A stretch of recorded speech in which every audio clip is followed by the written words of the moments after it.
Hello and welcome to my demonstration. The herb that we will be discussing today is spearmint, mentha spicata. Spearmint is a great herb. It has a lot of therapeutic actions. The one of them that we're going to talk to you about today is as a diuretic, which means it promotes sweating.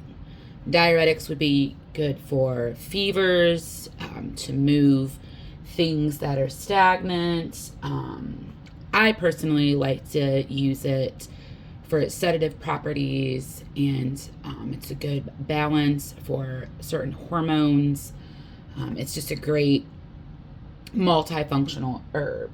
It's in the Lamaceae family, which is the mint family, including peppermint, lemon balm, catnip.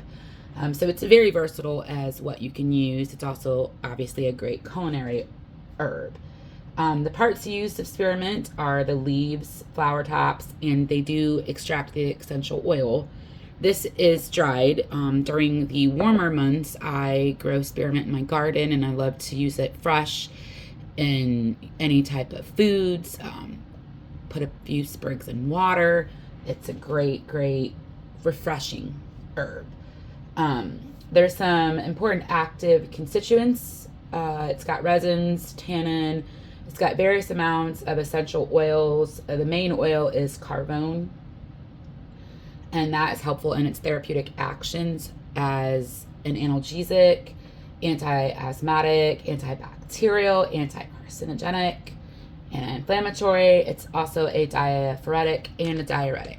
So it's very powerful in a lot of different therapeutic actions. It's traditionally medicinally used for colic, fevers, flatulent, fluid retention, and just indigestion.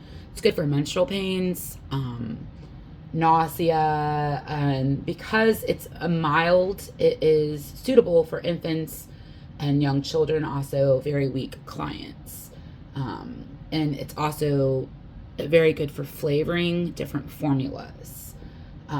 There are not very many contraindications. Excess use might exacerbate kidney and liver dysfunctions. The essential oil is very potent, so I would only use the recommended daily dose. And of course, I'll go through the dosage. For infusions, 4 to 6 tablespoons 3 times a day. And for essential oils, 1 to 5 drops, of course, with a carrier oil. Today, we are going to make just a simple spearmint infusion. Like I said, I like to use this in a tea form, and I add spearmint. So I have a base bedtime tea blend, and the base is I use German chamomile, lavender, and rose petals. Sometimes I'll throw in some lemon balm because I love lemon balm every single day. And depending on what I'm feeling that before I go to bed, I'll add some spearmint in it.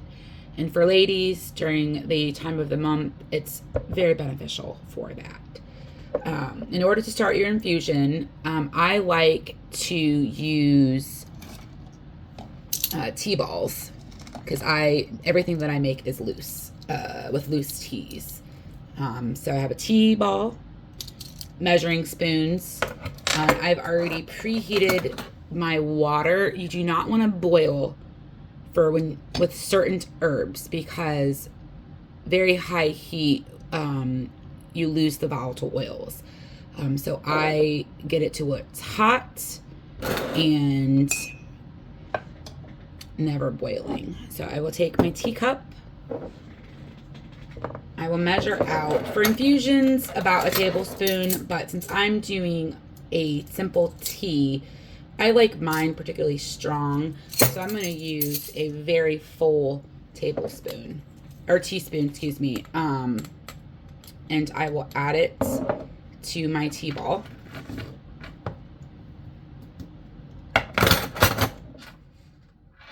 It's a little messy.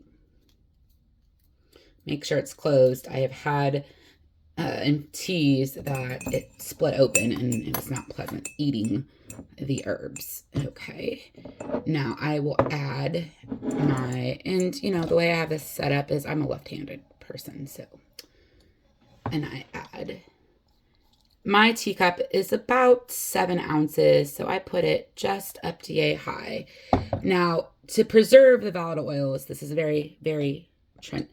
I like to place my lid right there on top, covering it. So when it's steaming, it keeps it in the cup. And you want to steep this for right around 6-7 minutes. If you want it stronger, 10 minutes. And again, I drink this nightly. You could actually steep it and then put it on ice and have a nice cool spearmint tea. But yeah, spearmint is a very, very useful herb and very versatile, and it's a plus in any herbalist toolkit.